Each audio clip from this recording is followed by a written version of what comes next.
Hi అండి, అందరూ ఎలాగున్నారండి? ఈరోజు గోదావరికి వెళ్ళి చేప తీసుకొచ్చానండి. ఇప్పుడు ఈ చేప శుభ్రం చేసుకుందామండి. చేప నీట్గా చేసేసి ముక్కలు కట్ చేసేసానండి. కేజీన్నర చేప అండి ఇది. ఈ కేజీన్నర చేపలోకి 4 ఉల్లిపాయలు 5 పచ్చిమిరపకాయలు కట్ చేశానండి. ఇప్పుడు వంట మొదలు పెట్టుకుందామండి. 1 స్పూన్ పసుపు, రుచికి సరిపడగా కళ్ళుప్పు, 2 స్పూన్లు కారం వేసుకుందామండి. ఇప్పుడు ఉప్పు, కారం, పసుపు, ఉల్లిపాయలను బాగా పట్టేలా కలుపుకుందామండి. కొంచెం ఆయిల్ పోసుకుందామండి.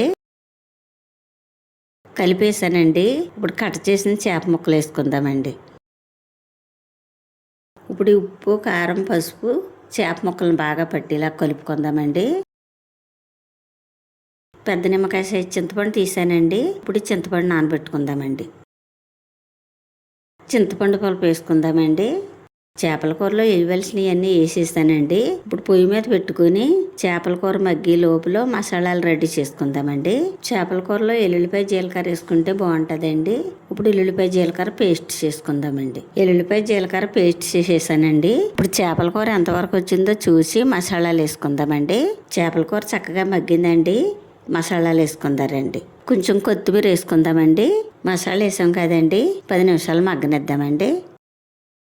చేపల పులుసు రెడీ అయిపోయిందండి. కొంచెం నీరసంగా ఉండి వీడియోలు చేయటం లేదండి. ఈ చేపల పులుసు మీలో ఎంతమందికి ఇష్టమో కామెంట్ చేయండి. చేప చాలా బాగా ఉడికిందండి. ఈ చేప అన్నం ముద్దలో పెట్టుకు తింటే చాలా రుచిగా ఉంటుందండి. చేపల పులుసు చాలా బాగుందండి.